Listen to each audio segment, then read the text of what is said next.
Welcome to Paranormal Latte Podcast.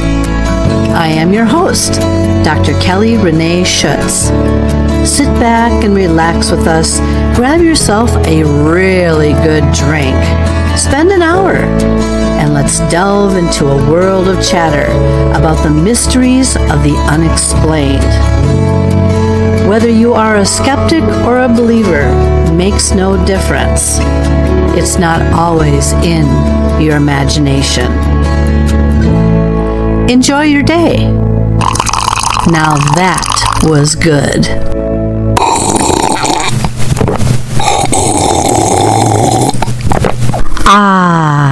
Now that was good. Good day, everyone. Yes, indeed. Let's get started here. Today, we have with us Rick Hayes. He is quite an interesting individual, and he is also very, very talented and known in the top 25 of psychics in the United States. He is with us tonight, and we have just a short biography coming up here, so sit back, relax, enjoy your time with us, and welcome, of course, to the show. Please welcome my guest, Rick Hayes. My guest this evening is Rick Hayes. Rick Hayes is a psychic medium and life coach. He has been recognized as one of the top 25 psychic mediums in the United States, as well as continuing to do great work in what he does over 19 years in the industry, where he shares his inspiration and validations that life after death continues.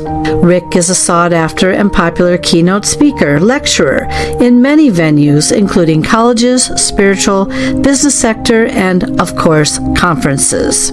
As a life coach, Rick has assisted many individuals searching for a rebalance and purpose in life through his Believe to Be a Better You program. He is also the host of the popular podcast Believe with Rick Hayes, available on many platforms, as well as Stitcher, Google Play, Apple, and Spotify.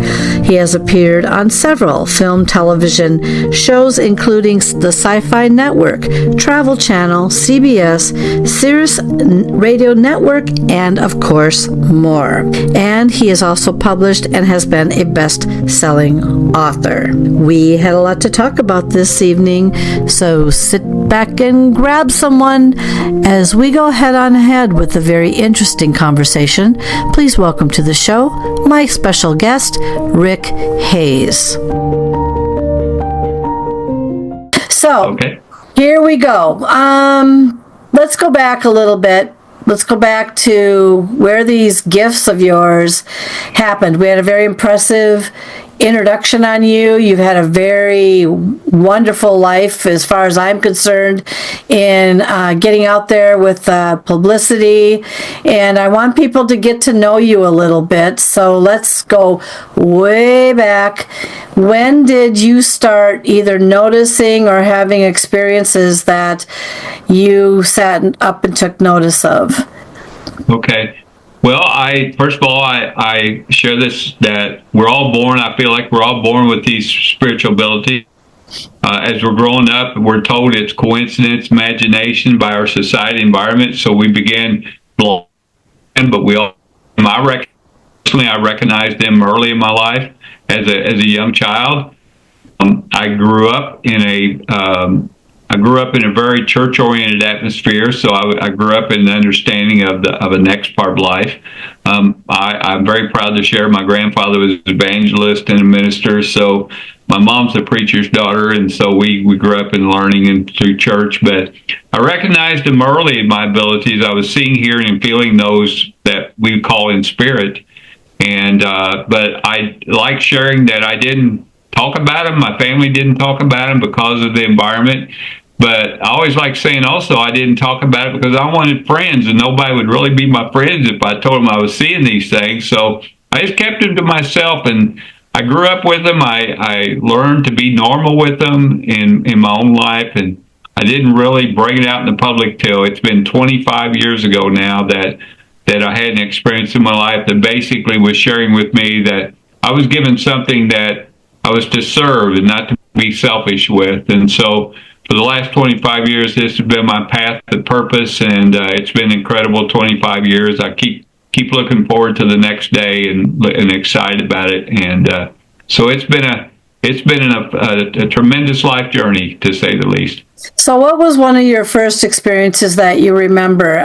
Did your parents ever share with you? And yes, I grew up in a very religion-based background. It was either if you ever experienced something, it was either the devil or an angel, maybe. And when you die, you go to heaven, but you don't talk to people after that kind of thing. You go and visit them at a cemetery and you say hello, and that's about the extent of my teachings.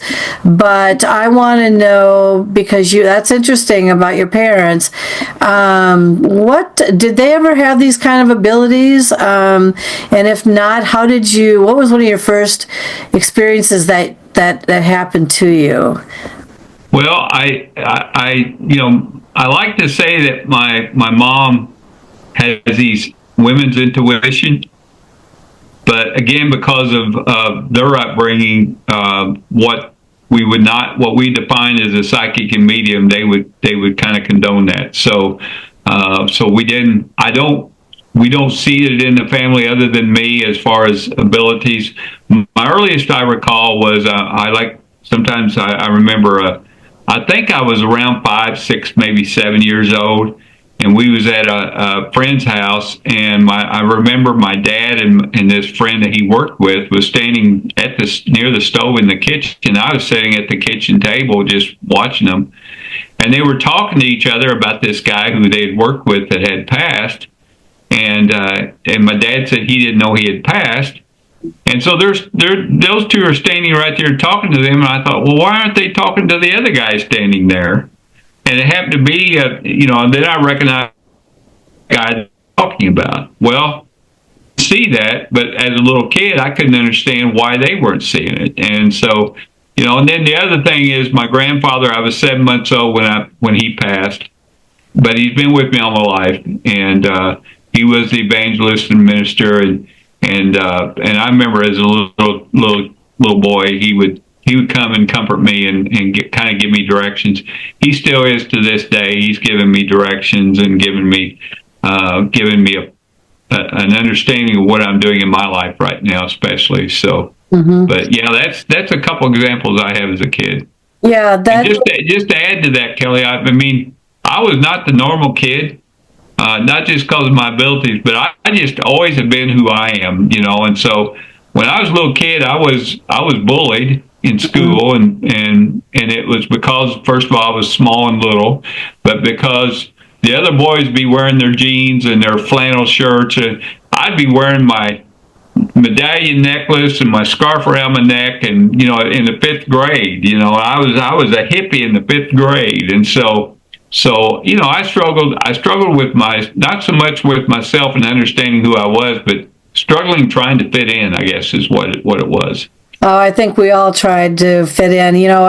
I think back to my own high school and also my grade schools and stuff like that. And I was a very, I wouldn't say I was shy, but I was very depressed. I had a lot of stuff going on in my family that I held inside, which, by the way, if you hold a lot inside, after a while it has to come out in some way, or it might change the way your brain rewires itself too. But I was that kid that felt like I wanted to fit in, but I just felt like I could never find the right group of people to fit into a group. And I didn't necessarily have abilities to see things, but I had a knowing that was very obvious to me, and I attributed that to my genetics, believe it or not, because I was having experiences at the age of 3, 4 with visions in my dreams that would show up on television the next day, that kind of thing. Then as I aged, I started to, maybe I was just a good observer, or maybe I put the pieces together together a little easier. But I would tell people, I would warn people, this is going to happen. This is blah, blah, blah. It was so obvious. And they would always discount me. So it was like, being tossed aside. So I do understand the struggles that people have, and many people can relate to this. That even though even if they're in a clique group, something that appeared popular, even within their own clique group, they were struggling to maintain some kind of an image or the clickiness with their group, and not always did people come together. That's interesting that I'm laughing inside about the scarf that you wore around your neck. I mean, you're a brave child. I'm telling you. You're a brave child back then. Well, I even share this, that when I was in college, and this was back in in the early 80s, I had holes in my jeans, not because I was poor, because I literally put the holes in my jeans because I thought they looked cool. I was wearing holes in my jeans before it actually became a fashion. So that's and I teach that today. And when I coach is, you be you, just be you. It's not what society's telling you to be. You be you, and you'll find a more fulfilling and enriching life if you just allow yourself to be you. Oh, I agree with you 100%, because I struggled so much I was trying to figure out how to get and gain more acceptance, and it was just, I could never somehow figure it out. I did bring this up on a show that I just recently taped, that when I went to college, I changed my personality, and no one knew me from high school, and so I decided I'm going to break out of this quiet, depressed, very somber. I was a very studious, student. So I delved into that, but that wasn't necessarily interesting either. But when I went to college, I became quite mouthy. And so I went from being quiet to a mouthy person, and very outgoing. And then I started noticing different people I would attract to me. So you're going through high school, and you're going through, I perceive you also went through college, I would bet. Yes. Go Gators. Oh, go Gators. Yeah, here we are. And so how did you manage? I guess that's the right word. I'm putting myself, let's go back to high school for a moment. Okay. So I don't know how big your high school was, but I had it was a small high school, but I had like 226 people just in my grade alone. So there was probably triple that, as to who was there. But, okay, so you're walking down the hallway. And were you having things come to you at that time, like you knew things that were going to happen to somebody just by interacting or walking past them or whatever? When did these gifts really come into play, and how did you manage that? My gifts haven't really elevated until the last 25 years, only because it's a part of my day now. And before that, it was a part of my day, but now it's more directed toward serving others. So because of that, it's elevated tremendously in the last 25 years. But even during high school times, I think we had 210 graduated in my class. Mm-hmm. And I would walk down the hallways, like you said, and I would get things from not just students, but from teachers, I'd go into their class and I could actually see, a teacher standing up there, but there'd be another lady standing next to them, and I determined that was her mom, and found out later that she had recently passed just a few months before, and she was very proud of her daughter that was teaching. So, but I didn't really discuss it. In fact, I share in the last several years, I've had a lot of my friends that was in high school, and I had one came up to me a few years ago, and he said, Rick, was in a department store. He said, Rick, he said, and I haven't seen him since high school, and he said, I saw you on television. You was on like Sci-Fi the other night. And I said, yeah. And he says, when did you start doing this? And I said, well, it's been this way all my life. And he said, well, why didn't you never talk about it in high school? We were best buds, and you never say anything. I said, let me ask you something. If I would have told you, would you have been my friend? Yeah. And he said, and I'll never forget, Dr. Kelly, he said, well, I always thought you was kind of weird, you know. And so, but yeah, he acknowledged, he said, well, you're probably right. You probably wouldn't have. Yeah, I said, I was just trying to adapt with what I had at the same time, adapt with the school and being in school. So yeah, it's been, even during the high school, it's been my life. It's changed. Yeah, it's and you're right on that. I mean, you have to take your moments and figure out what you're going to do with them, especially when you meet people, because I share this all the time, but I came out of the paranormal closet in 2016. I couldn't take it anymore. I was having all these unusual experiences happening to me. I didn't know much about the paranormal back then, okay? And I just had to write about it. I couldn't, it's like these things were just so unbelievable. And of course, keep in mind, I was just sharing this with someone on their show actually yesterday, that yeah, I went to a psychologist when I was younger because I had so much anxiety, and I was getting ulcers, and I couldn't control all this stuff I was holding inside, and all these things that, and add to this and that, and maybe it wasn't the genetics, maybe it was something else, and oh, it's all in your mind, or oh, that's a coincidence, or should we put her in a straitjacket, that type of attitude. And it's like you hold this stuff inside. Well, in 2016, I couldn't bear it anymore, so I came out. And you risk, even at your own jobs. I mean, think about it for a moment. Do you want to stand in the corner with someone and talk about the ghost that, approached you last night and what went on or what you saw? It's a really difficult kind of conversation to have, unless somebody gives you a cue, and then you can start to open up and maybe share your story. So that's very interesting. And yeah, this is what happens to people. I wonder, to this day, back in my own high school, I wonder how many of my classmates had a gift that none of us really ever knew about. Isn't that interesting? Do you know? Yeah. And I was going to say, you mentioned about working, work environment. I was in the corporate world for several years. I always loved sharing this. For the last 25 years, been able to share this. I'm so happy to be out of the corporate world, but I was working with a company that I reported directly to the owners of the company. And I knew about these abilities, of course. I didn't really was sharing it. I had shared with the one or two, but one of the owners, I went into her office because we'd get together in the mornings with a cup of coffee and go over some business strategies. And when I came into her office, she was in tears, and she got off the phone, and she was sharing with me that she got off with her husband, and a good friend of theirs was was heading to the hospital. He was battling cancer. Didn't look like he was going to make it. Well, she was telling me this, and as she was telling me this, there was this spirit standing next to me and kept saying, "Tell her."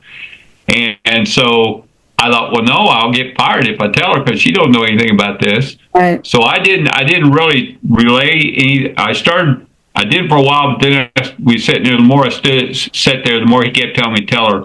So I gave her some messages, and didn't understand what I was talking about. But to make a long story short on this, that was on a Friday. She gave me the validation that we shared about what I was told. And she's the one that really, I've been for all these years sharing that.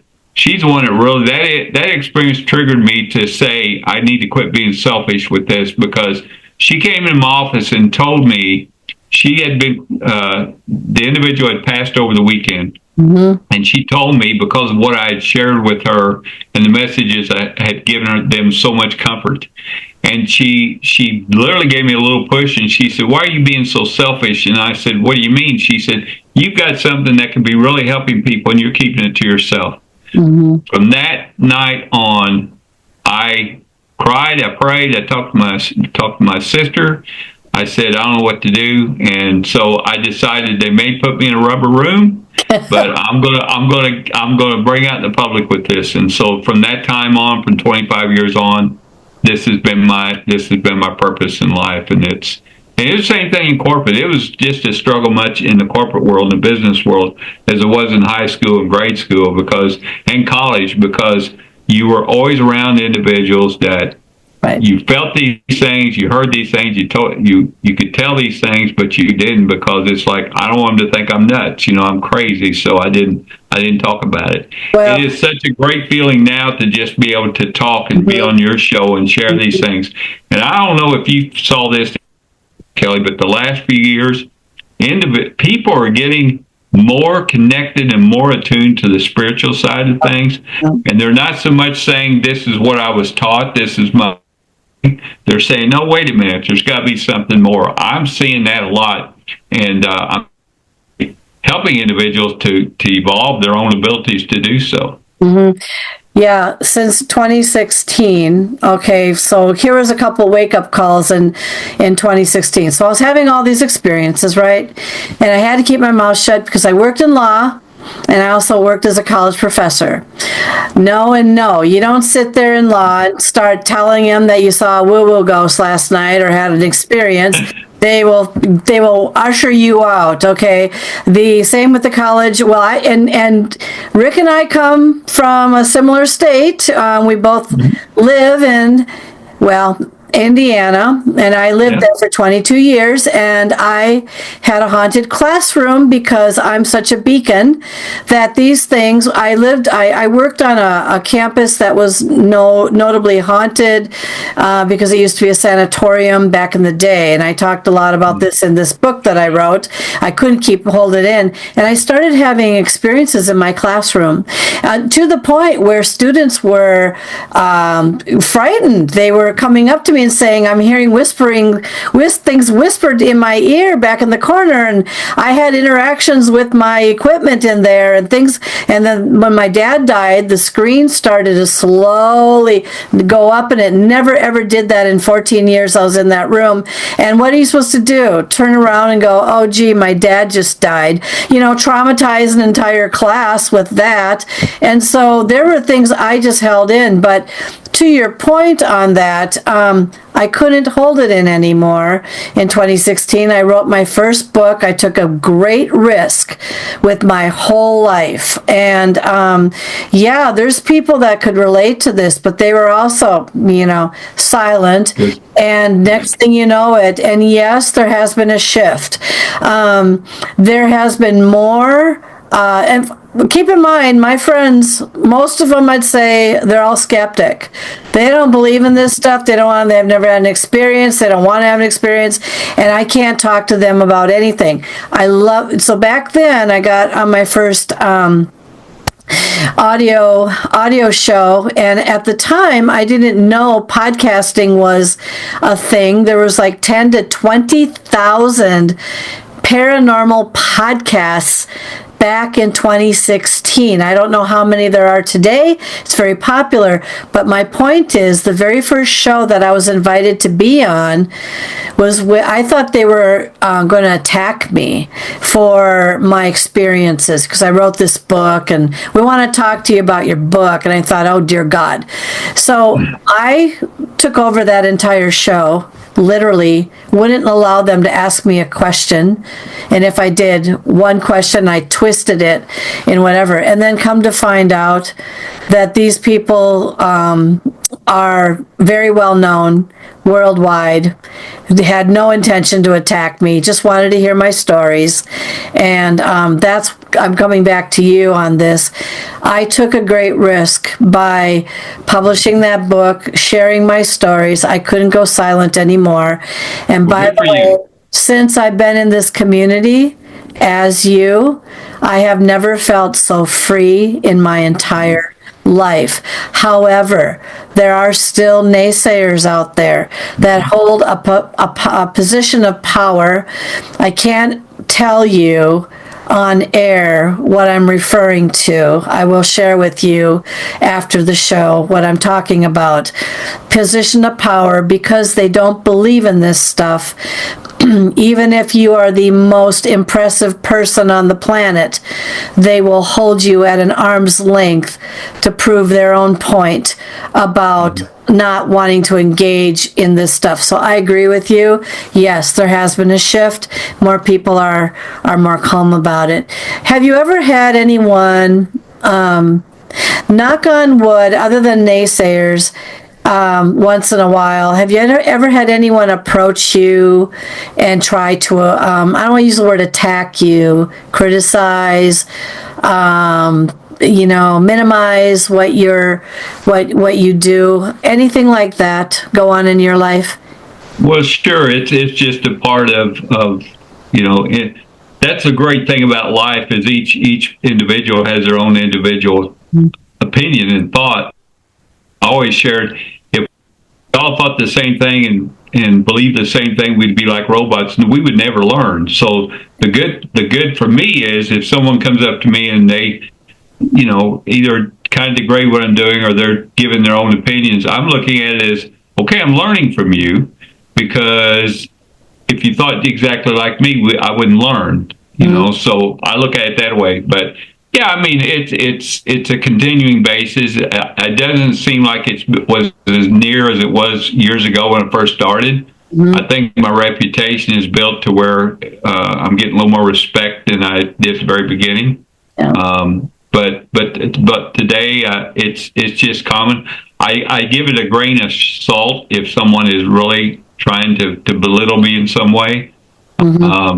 It's like I respect your opinion, but I am who I am, and I know what I know, and I believe what I believe. So, and you can believe what you believe. So, but yeah, it's they're there, but it's I look at it as I'm glad that they're there, and because we learn from it.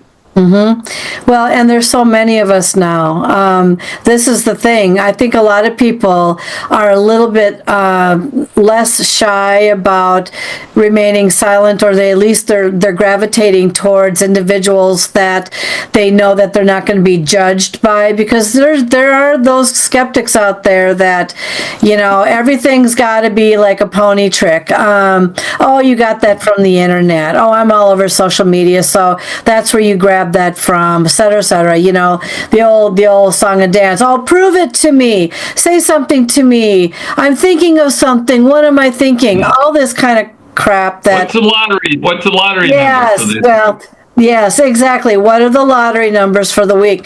I've got an answer for that, actually, Dr. Kelly. When someone asks me that, I always say, if I knew the lottery numbers, guess who would have them? Exactly. Well, I did have a gentleman, by the way, when I was being interviewed on a very well-known program, and of course they have the chat room, and not always can they get those types of negative people out of there. But there was a comment when I was talking about predicting the Kentucky Derby winners, winning lots of IRS jackpots in a casino and all this sort of thing. And I was talking about my abilities to be able to do that. And a person wrote on the chat room and said, well, if she's so good, then why isn't, why I'm not a millionaire or something. Well, how do you not know that I'm not a millionaire? How do you not know that I am not sharing some of my secrets with you on this show when I'm going to keep them all to myself, that kind of thing. But I agree. People want all this proof, right? It's got to be proof. That leads me to the next question to you. I find it very fascinating. So I only met one guy. I met many people who've shared their stories with me. But I met one guy who had a conversation with a apparition that was in full body form, solid, looked like we were just like you and me, chattering away with each other. He literally talked to him, he said. He will not back down on this story for a half hour. And how he came to learn that he was deceased was when he he had to go to the office. He wanted to get his address because he wanted to contact him again. And the guy said, well, that's impossible. He's been dead for 9 years. He says, no, he's not. I was just talking to him outside. Da-da-da, this is what he looks like, da-da-da, all that sort of thing. So I came to learn over time that a person an apparition can only hold their energy for maybe, who knows, 5, 6, 7, 8 seconds or something like that before they kind of dissipate. What are your thoughts about apparitions, how long they can hold their energy for, and do you see them in physical form or do you see them as translucent? Well, there's the most common way for me, hasn't changed in my life, is they will acknowledge their presence to me by a light, banks of light, very colorful in the center. I like sharing that. The way I look at that is that they're no longer in a physical body, because they left the physical body, went into the original body, which is the spirit and soul. So, that being said, they may be showing me their body now. I don't know. It's energy. We're of energy. That's what it is. Sometimes I see them as a shadow form.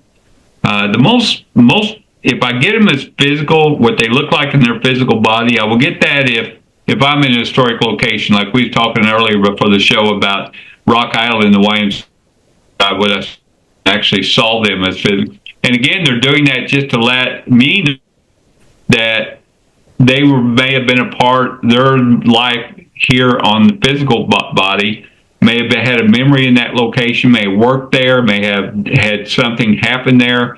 So they want me to understand maybe the time period they were there. So they will do that for me. I don't feel like so much that they have a certain length of time to hold their energy, because really time is infinite when it comes to the next part of life. I think it happens more with us ourselves, that we can only hold our attention or our own ability to connect with them for a certain amount of time. My private sessions usually run about 90 minutes, and they will be with us the whole 90 minutes, those who want to come forward. And it's only because I'm focused on, like right now, I'm focusing with you and just the show. But if I wanted to focus on individuals or spirit that are around you, then I would turn my focus on them. Your energy is still there, but I'm focusing on their energy now. Whereas right now I'm focusing on your energy and not so much them. So that's my thoughts on, does a spirit have a certain amount of time before it dissipates? I feel like that's the other thing too, Dr. Kelly. I have a lot of individuals. I've been to everywhere you see on TV. I've been there. And I love saying this part. Everyone thinks that some of this industry thinks that they had to go through a portal or they're trapped there in that location.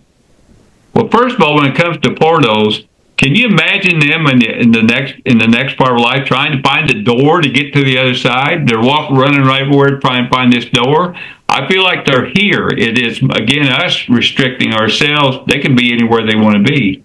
And as far as being trapped, I have a friend that had a very well-known show for many, many years, still kind of going. And I don't watch those shows very often, but I saw one of his shows where they was in a place and they saw the spirit, they captured the spirit going across the hallway and into the wall. Well, soon after that show, this individual said, well, we've come to the conclusion that there's spirit are trapped in this location. So he and I was talking a little bit later, after that, and we was talking, and I said, I got a question for you. I said, I saw this show, and I told him about the show, and he said, yeah. And I said, you said that you saw the spirit going through the walls. And he said, right. And I said, well, later on, you said they were trapped. And he said, right. And I said, so if he can walk through walls, how can he be trapped? He can be where he wants to be. That spirit can be where it wants to be. So, my feeling is that I don't believe they're trapped. I believe they choose to be there. Like if I come home, you're going to show me around. You're going to show me where the rooms are. You're going to show me. You're going to make me feel. You're going to tell me about maybe Christmas there last year or something like that. I feel like when we go to locations like that, that's what they're doing. They're our tour guides. They're letting us know what it's like. If I go to someone's home and we start communicating with one in spirit, that spirit may be telling me that they lived there at one time, and they start telling me the memories there. They're not trapped there. They're just choosing to let us know what it was like there. Mm-hmm. Interesting. Which brings me to the next question for you. So I'm telepathic.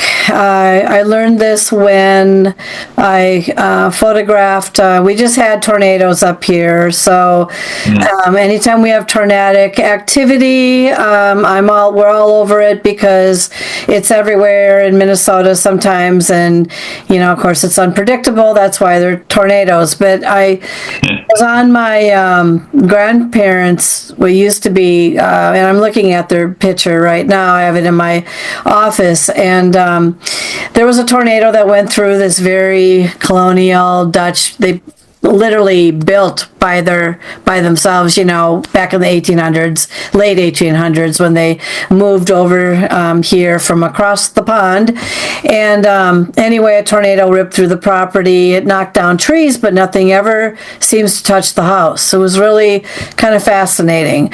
And I was there photographing the house just to make sure there wasn't any external damage, and there was buzzing in the air because a electric line was down, and of course the property was built on top of limestone and the whole 10 yards. And I managed to photograph in a screen window my most famous picture, which is the little girl and the man that were actually staring right out at me at the time that I was walking around the outside of the property. I didn't go inside. That would have been interesting if I would have been inside. But anyway, long story short, through our development of film back in the day, I saw this on the picture. I got a laptop, blew it up, and said, "Holy cow, wow, there's two apparitions looking right at me as I'm sitting here taking a picture of this house from the outside." There are things I learned about myself in that. I went back and I asked, stood there on the lawn, looked at the window. Of course, I never visually saw them.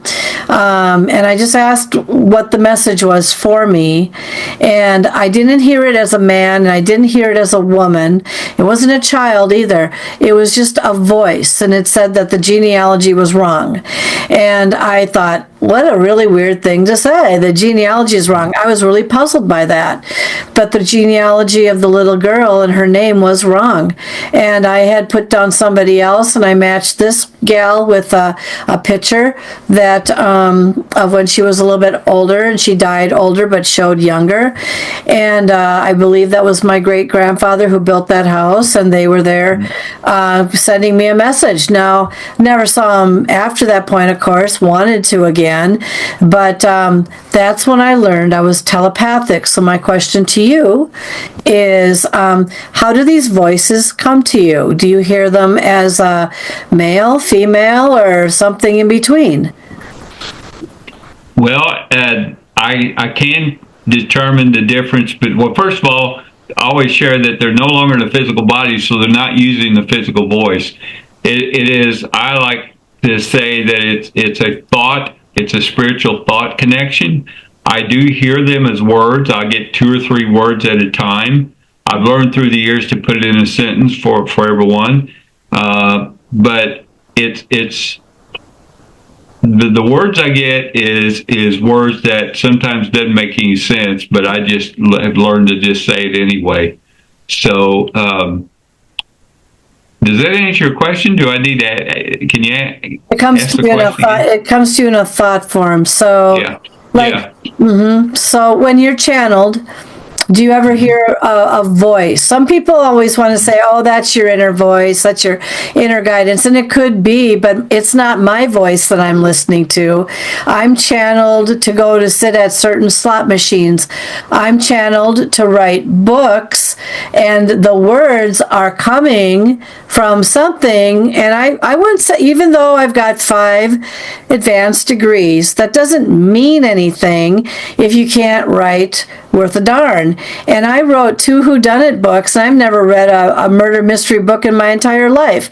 And I wrote 2 of them. And then I'm now writing a self-reflection book. And I wrote children's books and all this. And I get a little help.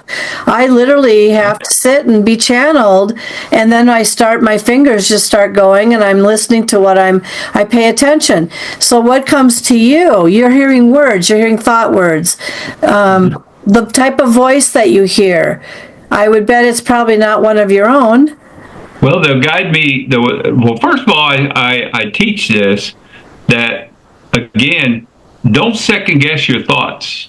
That's one of the restrictions that we have when our loved ones in spirit are trying to guide us in our life and be around us in our life. We want to second guess it. I always give the example. You got to use logic sometimes. If a picture falls off a wall of a loved one, but at the same time you had an earthquake, I think the earthquake had something to do with it. Yeah. But we have a tendency when we get a message like that, or we hear something like that, we immediately want to say, well, I just wanted to think of her. I just wanted this to happen because I'm thinking. No, it's them.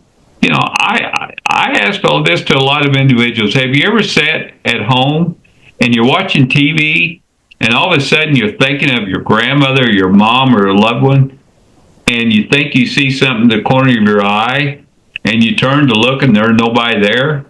Well, you actually saw someone there, because these physical eyes cannot see the spirit. But when your physical eyes are focused on the television or what you're looking at, your spiritual eyes are connecting with those that are on the side of you. But when you turn to look, your physical eyes are taken over. It's the same thing with them speaking with you. If you're sitting there and all of a sudden you think, why am I thinking of a grandma all of a sudden? It's her way of saying, guess who's here? I'm right here. So don't second guess what your thoughts are, because, again, we've been raised to say that sometimes what we think, what we get in our thoughts, there has to be a rational reasoning for it. We have to have something that make it concrete. When actually what it is a lot of times it's loved ones in the spirit that are saying, and again, you got to use logic. I'm not saying everything you get is going to be from them. Sometimes it is your own brain that's working that way, but pay attention to what you're getting, and then don't second guess it. That's what I express, and that's what I get. I say things in my private consultations. I had some today that I get things that makes absolutely no meaning at all. And all of a sudden, I've learned to just say it. And when I say it, they just automatically tell me this is the validation. It's like, well, I didn't know what they meant when they said there was a nick underneath the squirrel ornament, And so yeah, pay attention to that. So you have an ability to notice or see people or deceased around people periodically.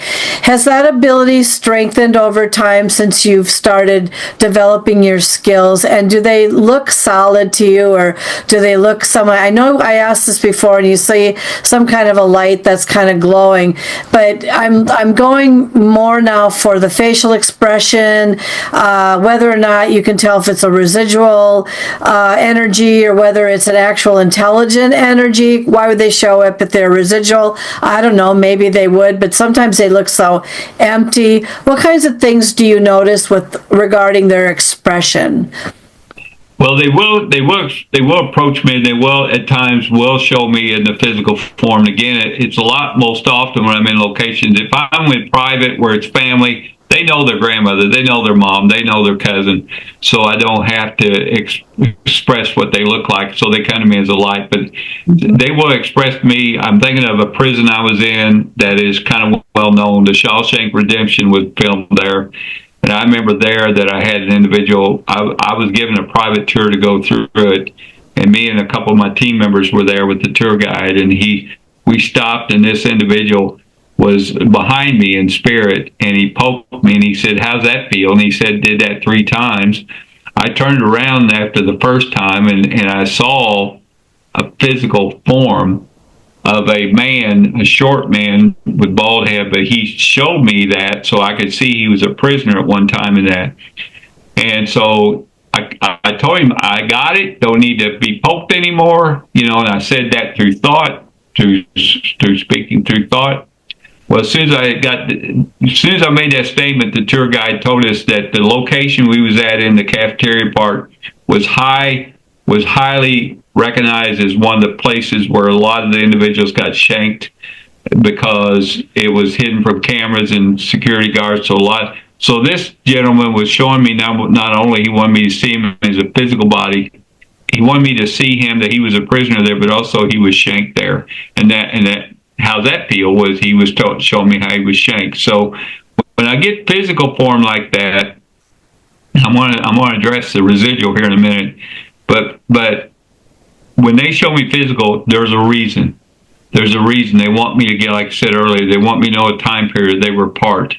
That's when I get it most often.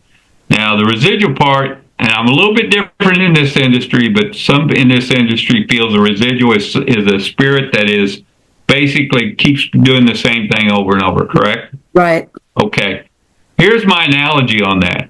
If you were in my home in the morning, the first thing I do when I wake up, I got some routines I do when I wake up, saying thank you for one thing for the day. But the first thing I'll come down the stairs, I go right to the window, I open up the window blind, I go right over to get my, and then I book and I go to the recliner and I sit in my recliner okay, am I being residual there but doing that same thing every day? So I feel like a lot of times when we get a residual spirit like that, they're not stuck doing that. They're saying, this is what I did, this is a part of my routine in my daily life. Learn from it. I went to get my coffee, I went to get my book, this is what I did in the morning. I don't feel like a residual is a restriction. I think it's more of us them helping us to learn what their life was. Yeah, I had a situation on this same farm of my grandfather's farm. And well, actually it passed down, right? So it started with the great grandfather and then it passed down to the grandfather. But I had an interesting situation happen to me once. I was by the barn.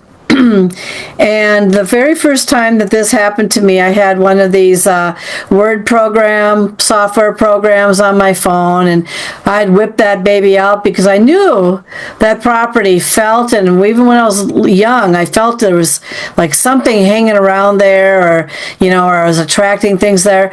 And then all of a sudden, it was kind of like this story came out in the army or the military, need a cigarette, something else. Okay, these type of words were coming out, so you could kind of put the story together.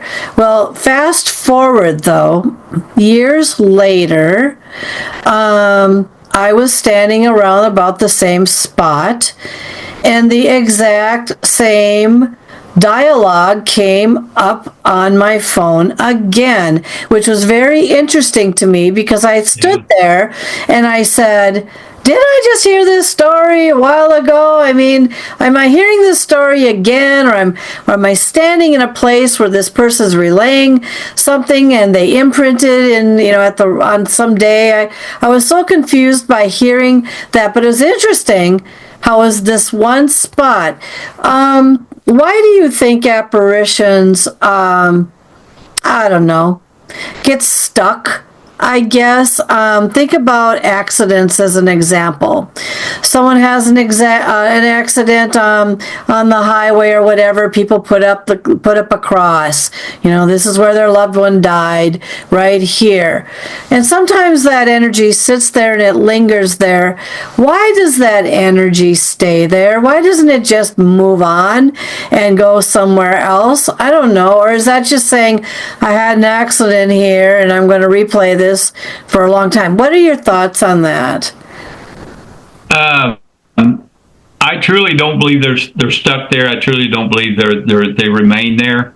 I feel like it has more to do with us when we go to a location and we want to learn, like we're going to do at the YMCA.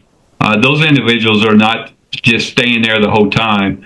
they know that we're coming there. Like if you go to an accident location, they know we're there to either or honor the person that passed away there, or review the accident to find. I work a lot with missing and cold cases, and I usually have 2 or 3 a month. And I share with first of all, I share with the family and the loved ones that you listen to the experts in their respective fields. So if we're talking cold cases or we're talking missing persons, you still listen to the legal and the law, no matter what I share. And if it's medical, then you listen to the medical experts. But when I go on location to where it happened or where the last was seen, the one in spirit may be there, but they're not there. They're not saying, I'm here all the time, I'm remaining here. What they're saying is, you're here to meet me, so I'm here to be with you. So just like that accident example, like you shared, Doctor, I feel like that they're only there when you're there. Cemetery is another example. A lot of individuals like to go into cemeteries, and they say, well, they're all stuck in these cemeteries. Why would you, if you had a choice to be anywhere you wanted to be at any time, at any moment in spirit, why would you hang around in a cemetery where your physical body is?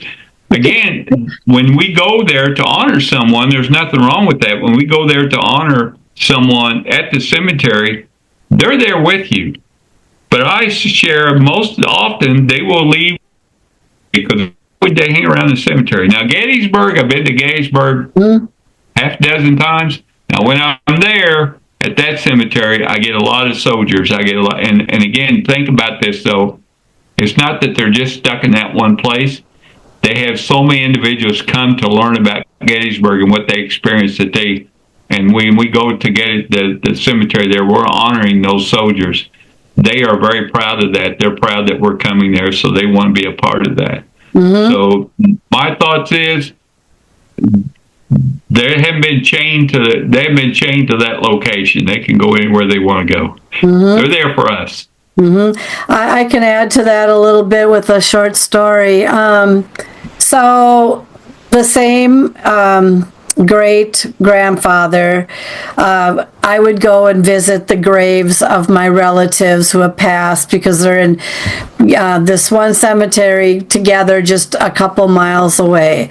And there was the day that I learned that the house needed to be burned down because it just was so, it was falling apart, it wasn't being taken care of, and people were gone and all that sort of thing. And so I went to the cemetery, and I approached my great-grandfather, the one I believe showed up in the window, and I said, I'm very sorry, I'm going to have to give you some bad news today. This is what I said. I was standing there, and I said, your house is going to be burned down.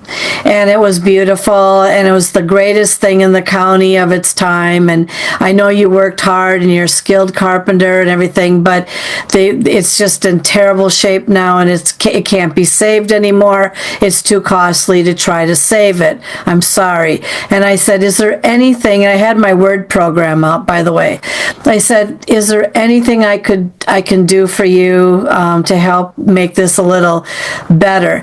And over my phone, I kid you not, the word massage came over my phone. And I looked at it and I kind of jolted back. I said, massage. And then it kind of hit me. So I had always understood, I believe, that my great-grandmother, who obviously was the wife of this great-grandfather, she always had a sense of humor, right? So I don't know if she was speaking for him or if he was speaking, but there was a sense of humor moment there. It was like, he wasn't saying, oh, darn, or oh, misery, or oh, too bad.